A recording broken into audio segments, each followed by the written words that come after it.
जी नमस्कार दोस्तों, आप सभी का आपके अपने परिवार आईडी एग्जाम में स्वागत है।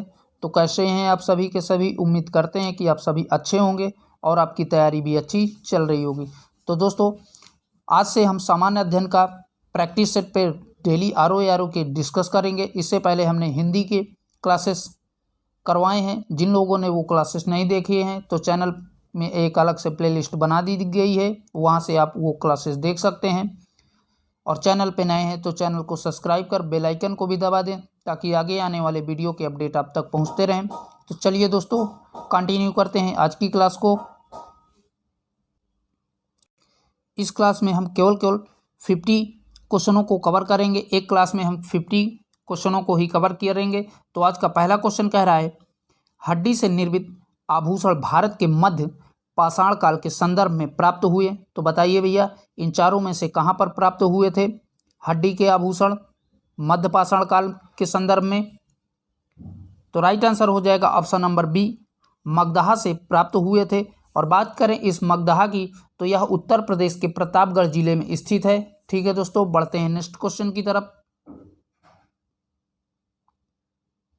अगला क्वेश्चन कह रहा है, नीचे दो कथन दिए गए हैं, एक को अभिकथन तथा दूसरे को कारण कहा गया है। तो पहला अभिकथन कह रहा है, विंध्य के क्षेत्र में पाषाण युगीन लोगों ने नूतन भूतल काल के अंत में गंगा घाटी में प्रव्रजन किया। तो इसका ये आपका सही दिया हुआ है। दूसरा कह रहा है, जलवायु परिवर्तन के कारण इस काल में शुष्कता का चरण था। ये भी आपका सही है।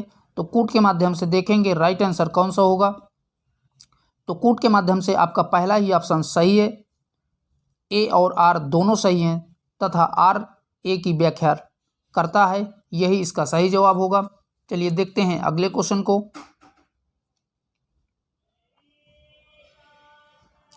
नेक्स्ट क्वेश्चन कह रहा है, निम्न में से कौन सा स्थल प्रागैतिक इतिहास चित्रकला के लिए प्रसिद्ध है। तो बताइए भैया, अजंता, भीमबेटका, बाघ या अमरावती। तो बताइए इन चारों में से राइट आंसर कौन सा बनेगा। तो राइट आंसर हो जाएगा ऑप्शन नंबर बी, भीमबेटका प्रागैतिक इतिहास की चित्रकला के लिए प्रसिद्ध है। यहाँ की जो है मध्य पाषाण काल से संबंधित चित्रकलाएं हैं। ठीक है दोस्तों, याद रखिएगा। नेक्स्ट कह रहा है, निम्नलिखित मध्य पाषाण कालिक स्थलों को भौगोलिक दृष्टि से पश्चिम से पूर्व के क्रम में व्यवस्थित करें। तो पहला है पैसरा, लेखिया, वीरभानपुर, मगधा। तो आपका पहले नंबर पे मगधा आएगा, फिर इसके बाद लेखिया आएगा दूसरे नंबर पे, फिर आएगा पैसरा तीसरे नंबर पे और चौथे नंबर पे आपका वीरभानपुर आएगा। ठीक है दोस्तों, इस प्रकार से इसका नंबरिंग होगा। तो कूट के माध्यम से पहले आपका चौथा, दूसरा, पहला, तीसरा। तो देखेंगे कौन सा राइट हो जाएगा। तो यहाँ से आपका राइट आंसर हो जाएगा, इसके दो ऑप्शंस इस तरह हैं, तो ऑप्शन नंबर सी इसका करेक्ट हो जाएगा। ठीक है दोस्तों, याद रखिएगा।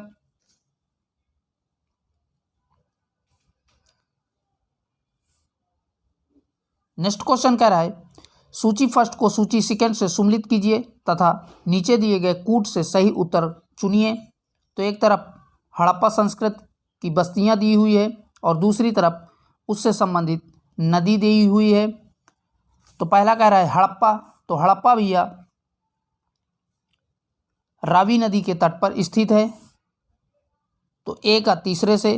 दूसरा कह रहा है कालीबंगा। तो कालीबंगा जो है घाघर नदी के तट पर स्थित है। तो बी का दूसरे से। तीसरा कह रहा है लोथल। तो लोथल जो है भोगवा नदी के किनारे स्थित है।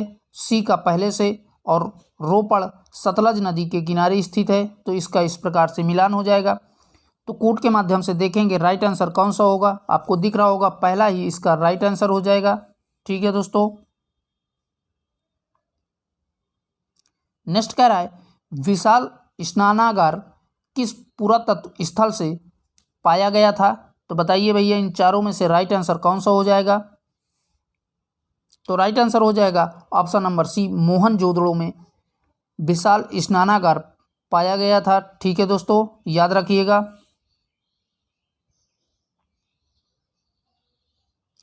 नेक्स्ट कह रहा है सिंधु घाटी सभ्यता जानी जाती है तो किसके लिए जानी जाती है। पहला कह रहा है अपने नगर नियोजन के लिए, ये भी सही है। दूसरा कह रहा है मोहनजोदड़ो और हड़प्पा के लिए, ये भी सही है, क्योंकि सिंधु घाटी सभ्यता में मोहनजोदड़ो और हड़प्पा नामक दो प्रमुख नगर थे। तीसरा कह रहा है अपने कृषि संबंधी कार्य के लिए एवं अपने उद्योग के लिए, ये दोनों सही हैं। तो यहाँ से कूट के माध्यम से राइट आंसर हो जाएगा ऑप्शन नंबर डी, उपरयुक्त सभी के सभी सही हैं। आइए देखते हैं अगले क्वेश्चन को।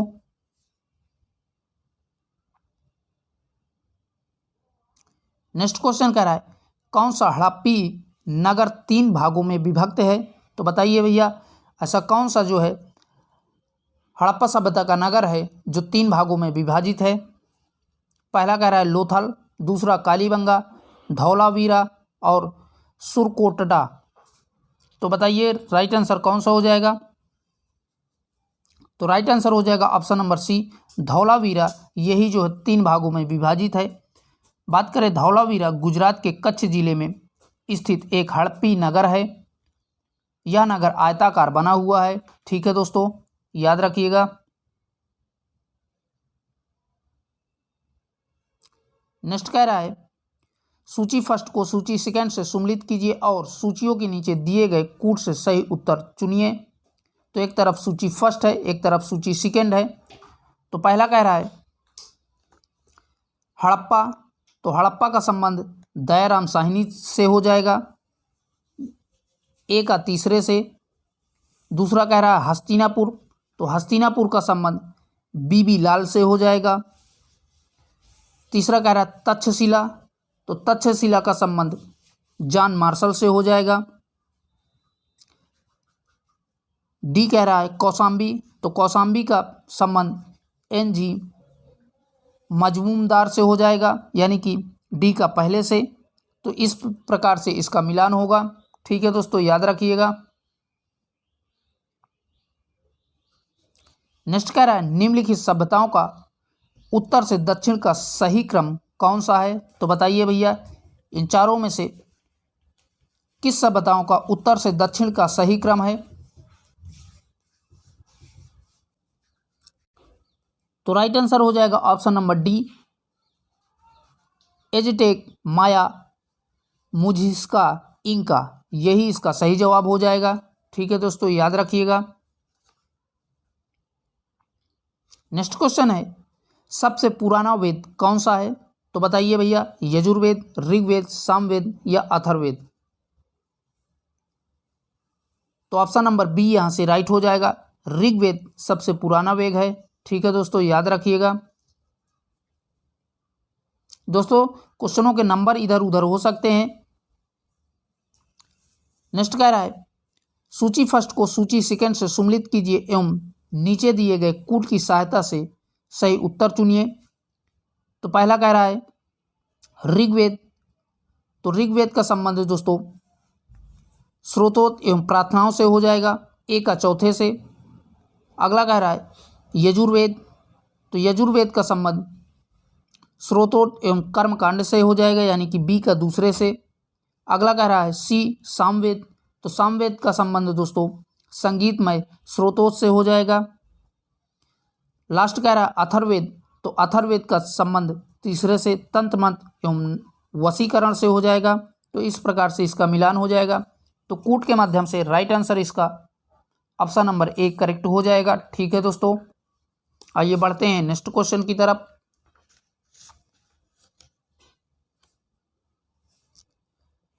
नेक्स्ट क्वेश्चन है ऋग्वेद है, तो बताइए भैया ऋग्वेद किसके लिए प्रसिद्ध था। अभी थोड़ी देर पहले ही हमने डिस्कस किया। तो इसका राइट आंसर हो जाएगा ऑप्शन नंबर ए, स्रोतों का संकलन।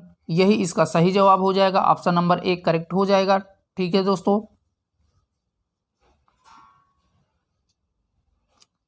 नेक्स्ट कह रहा है अध्यात्मक ज्ञान के विषय में नाचिकेता और यम का संवाद किस उपनिषद में प्राप्त होता है। तो बताइए भैया कौन से उपनिषद में प्राप्त होता है? तो राइट आंसर हो जाएगा ऑप्शन नंबर सी, कंठो उपनिषद में प्राप्त होता है। ठीक है दोस्तों, ऑप्शन नंबर सी यहाँ से राइट हो जाएगा।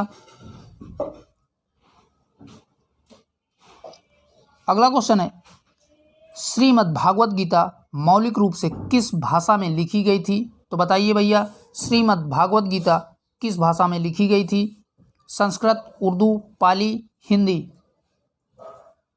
तो श्रीमद् भागवत संस्कृत भाषा में लिखी गई थी, तो ऑप्शन नंबर ए यहाँ से करेक्ट हो जाएगा। ठीक है दोस्तों, बढ़ते हैं अगले क्वेश्चन की तरफ।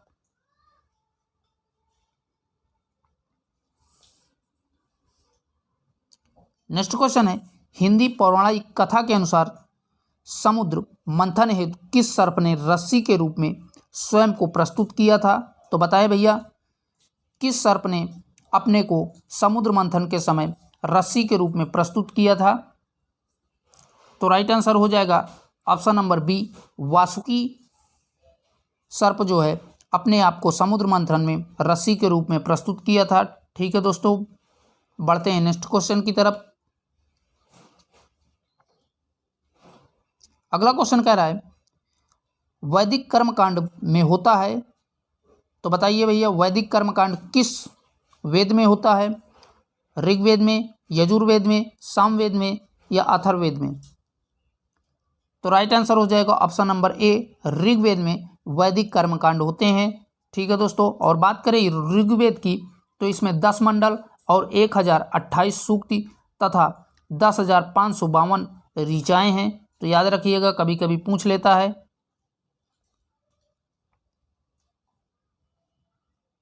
नेक्स्ट कह रहा है ऋग्वेद में अगद्या का प्रयोग हुआ है? तो बताइए भैया ऋग्वेद में अगद्या का प्रयोग किसके लिए हुआ है? तो राइट आंसर हो जाएगा ऑप्शन नंबर बी, गाय के लिए ऋग्वेद में अगद्या का प्रयोग हुआ है। ठीक है दोस्तों,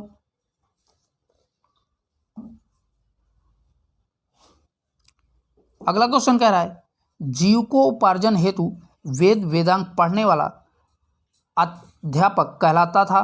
तो बताइए भैया जीविकोपार्जन हेतु वेद वेदांग पढ़ने वाला अध्यापक क्या कहलाता था? आचार्य, आयुर्वेद, उपाध्याय या पुरोहित? तो राइट आंसर हो जाएगा ऑप्शन नंबर सी, उपाध्याय कहलाता था। ठीक है दोस्तों, याद रखिएगा। अगला कह रहा है गोपद ब्राह्मण संबंधित हैं? तो गोपद ब्राह्मण किससे संबंधित हैं? यजुर्वेद से, ऋग्वेद से, अथर्ववेद से या सामवेद से? तो गोपद ब्राह्मण अथर्ववेद से संबंधित थे, तो ऑप्शन नंबर सी यहाँ से करेक्ट हो जाएगा। ठीक है दोस्तों,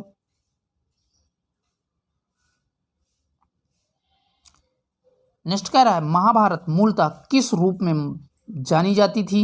तो बताइए भैया महाभारत मूलतः किस रूप में जानी जाती थी? तो राइट आंसर हो जाएगा ऑप्शन नंबर डी, जय संहिता के रूप में जानी जाती थी। आप सभी को पता होगा। ठीक है दोस्तों, और साथ ही बता दें महाभारत के प्रारंभिक रचना काल में 8,800 श्लोक थे और इसे जय संहिता के नाम से जाना जाता था।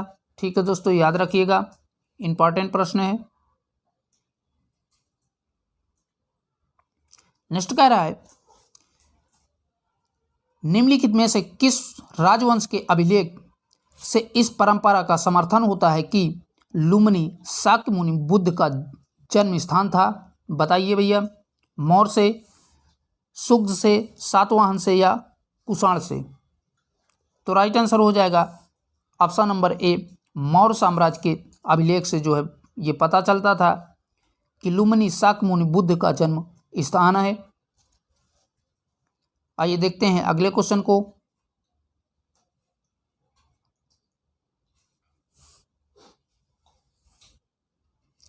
नेक्स्ट क्वेश्चन कह रहा है निम्नलिखित में से कौन एक अशोक का अभिलेख इस परंपरा की दृष्टि करता है कि गौतम बुद्ध का जन्म लुम्बिनी में हुआ था? तो इसके 4 ऑप्शन इस प्रकार हैं। तो राइट आंसर हो जाएगा ऑप्शन नंबर डी, करेक्ट हो जाएगा।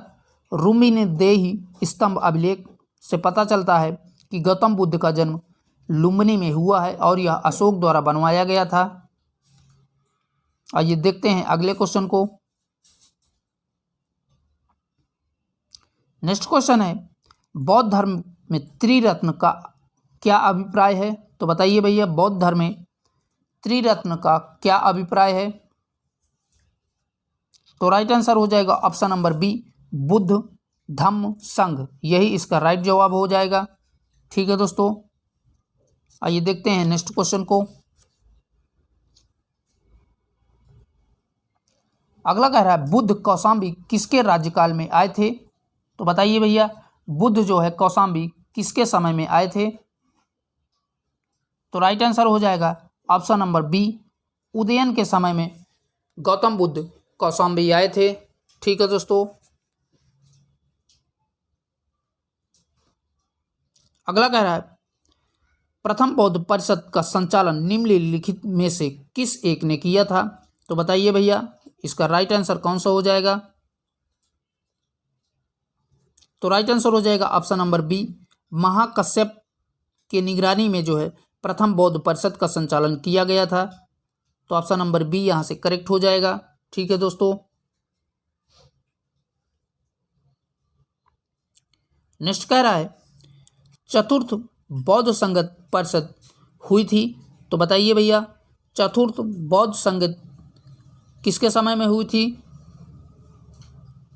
तो राइट आंसर हो जाएगा ऑप्शन नंबर ए, कनिष्क के शासनकाल में हुई थी। ठीक है दोस्तों, याद रखिएगा, मोस्ट इंपॉर्टेंट प्रश्न है।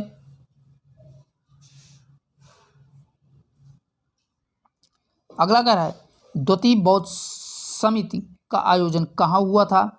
राजगृह में, वैशाली में, पाटलिपुत्र में या काशी में? तो इसका राइट आंसर हो जाएगा ऑप्शन नंबर बी, वैशाली में द्वितीय बौद्ध समिति का आयोजन किया गया था। ठीक है दोस्तों, ऑप्शन नंबर बी यहां से करेक्ट हो जाएगा। नेक्स्ट कह रहा है, सारनाथ की भूमि स्पर्श मुद्रा वाली बुद्ध प्रतिमा कालातीत है। तो किसके काल में बनवाई गई थी? तो इसका राइट आंसर हो जाएगा ऑप्शन नंबर बी, गुप्त काल में बनवाई गई थी। ठीक है दोस्तों, याद रखिएगा, ऑप्शन नंबर बी करेक्ट हो जाएगा।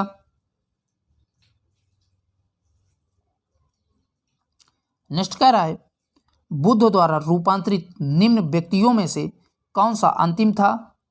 तो बताइए भैया, राइट आंसर कौन सा बनेगा इन चारों में? तो राइट आंसर हो जाएगा ऑप्शन नंबर डी, सुबुद्ध, यही जो है रूपांतरित व्यक्तियों में से अंतिम व्यक्ति था। ठीक है दोस्तों,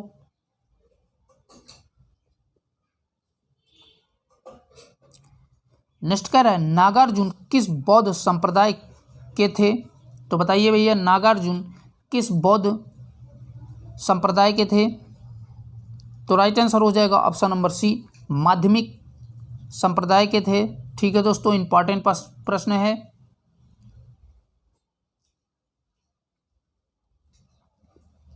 नेक्स्ट कह रहा है, निम्नलिखित कथनों पर विचार करें एवं चैत्य तथा विहार में क्या अंतर है, इसे चुनें। तो इसके ऑप्शंस इस प्रकार हैं। पहला कह रहा है, विहार पूजा स्थल होता है जबकि चैत्य बौद्ध भिक्षुओं का निवास स्थल है, ये आपका गलत है। दूसरा कह रहा है, चैत्य पूजा स्थल होता है जबकि विहार निवास स्थल है, ये आपका सही है। इस प्रश्न का आंसर यही राइट जवाब हो जाएगा। ठीक है दोस्तों,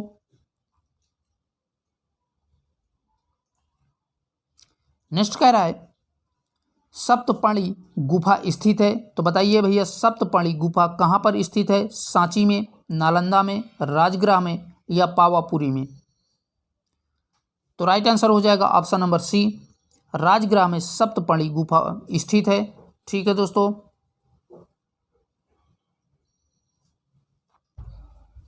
अगला कह रहा है, हीनयान अवस्था का विशालतम एवं सर्वाधिक विकसित शैलकृत चैत्यग्रह स्थित है। तो बताइए भैया, कहाँ पर स्थित है? तो इसका राइट आंसर हो जाएगा ऑप्शन नंबर सी, कार्ले में स्थित है। ठीक है दोस्तों, याद रखिएगा। अगला कह रहा है, वल्लभी विश्वविद्यालय स्थित था। तो बताइए भैया, वल्लभी विश्वविद्यालय कहाँ पर स्थित था? बिहार में, उत्तर प्रदेश में, बंगाल में या गुजरात में? तो राइट आंसर हो जाएगा ऑप्शन नंबर डी करेक्ट हो जाएगा। गुजरात में जो है वल्लभी विश्वविद्यालय स्थित था। और साथ ही बता दें वल्लभी गुजरात के काठियावाड़ क्षेत्र के आधुनिक वल नामक स्थान पर स्थित है। ठीक है दोस्तों।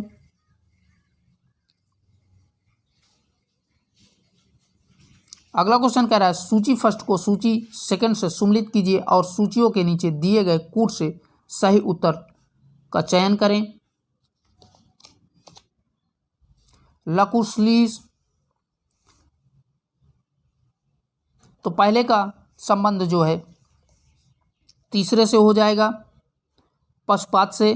दूसरा कह रहा है नागार्जुन, तो नागार्जुन का संबंध शून्यवाद से हो जाएगा। तीसरा कह रहा है बाहु भद्रबाहु, तो भद्रबाहु का संबंध जैन धर्म से हो जाएगा।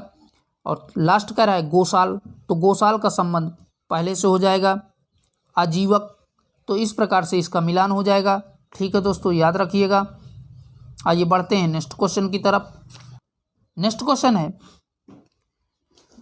सूची फर्स्ट को सूची सेकंड से सम्मिलित कीजिए तथा सूचियों के नीचे दिए गए कूट से सही उत्तर का चयन करें।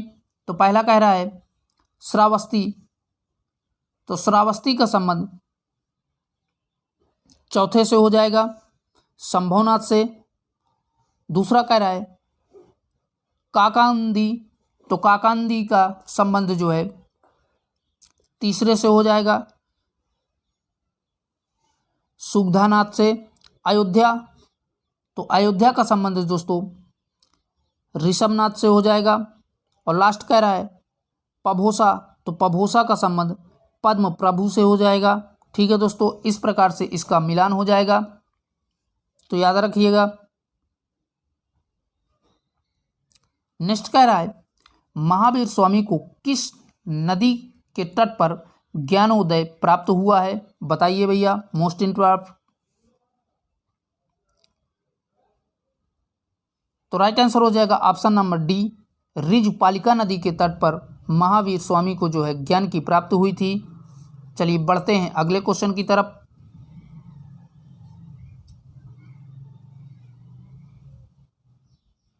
अगला क्वेश्चन कह रहा है उत्तर प्रदेश में बौद्ध एवं जैनियों दोनों की प्रसिद्ध तीर्थ स्थल है, तो कहाँ पर है भैया। तो राइट आंसर हो जाएगा ऑप्शन नंबर बी कौशाम्बी में जो है बौद्ध और जैनियों दोनों की जो है प्रसिद्ध तीर्थ स्थल हैं। ठीक है दोस्तों, याद रखिएगा। नेक्स्ट कह रहा है नयनार कौन थे, तो नयनार जो है शैव वंश के जो है व्यक्ति थे। तो ऑप्शन नंबर ए करेक्ट हो जाएगा। ठीक है दोस्तों।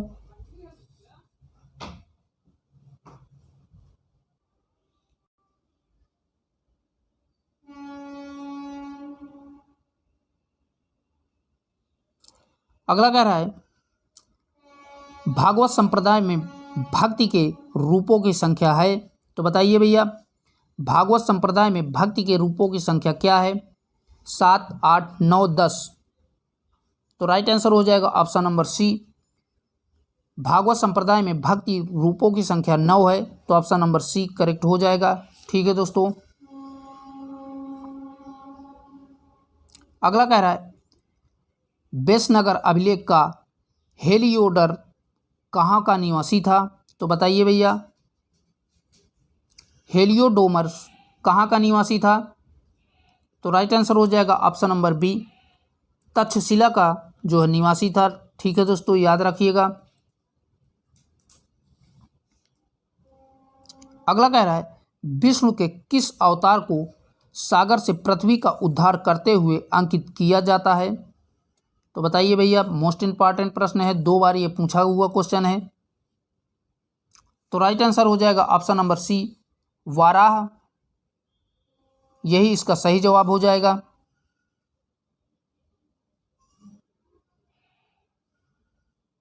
नेक्स्ट कह रहा है पुरी में रथ यात्रा किसके सम्मान में निकाली जाती है, मोस्ट इंपॉर्टेंट है, ये रेलवे में भी कई बार पूछा हुआ क्वेश्चन है। तो बताइए भैया पुरी में रथ यात्रा किसके सम्मान में निकाली जाती है। तो इसका राइट आंसर हो जाएगा ऑप्शन नंबर सी भगवान जगन्नाथ के सम्मान में निकाली जाती है पूरी रथ यात्रा। तो ऑप्शन नंबर सी यहाँ से करेक्ट हो जाएगा। आइए बढ़ते हैं अगले क्वेश्चन की तरफ। अगला क्वेश्चन कह रहा है राजा नंद का उल्लेख करने वाला अभिलेखनीय प्रमाण है। तो बताइए भैया इनमें से चारों में से राइट आंसर कौन सा हो जाएगा। तो राइट आंसर हो जाएगा ऑप्शन नंबर ए, खरवेल का हाथी गुफा अभिलेख। यही जो है राजा नंद का उल्लेख करता है। ठीक है दोस्तों,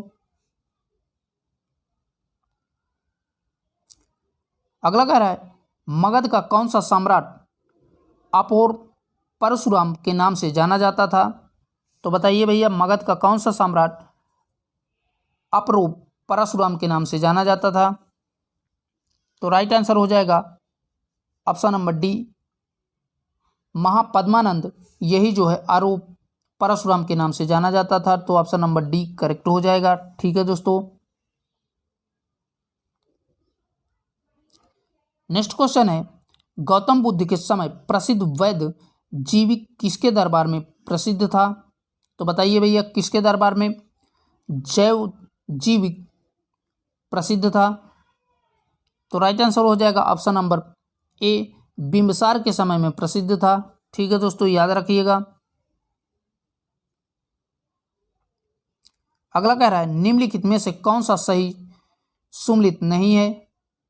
तो बताइए भैया इनमें से कौन सा सही सुमेलित नहीं है। तो राइट आंसर हो जाएगा ऑप्शन नंबर बी, यही जो है सही सुमेलित नहीं है। कौशल की राजधानी जो है साकेत तथा श्रावस्ती थी, जबकि इसमें आई छत्र दिया हुआ है जो कि गलत दिया हुआ है। ठीक है दोस्तों, आइए बढ़ते हैं अगले क्वेश्चन की तरफ। नेक्स्ट कह रहा है चंपा किस महाजनपद की राजधानी थी। तो बताइए भैया चंपा जो है मगध की थी, वाजी की थी, कौशल की थी या अंग की। तो इसका राइट आंसर हो जाएगा ऑप्शन नंबर डी, चंपा जो है अंग की राजधानी थी। ठीक है दोस्तों, याद रखिएगा।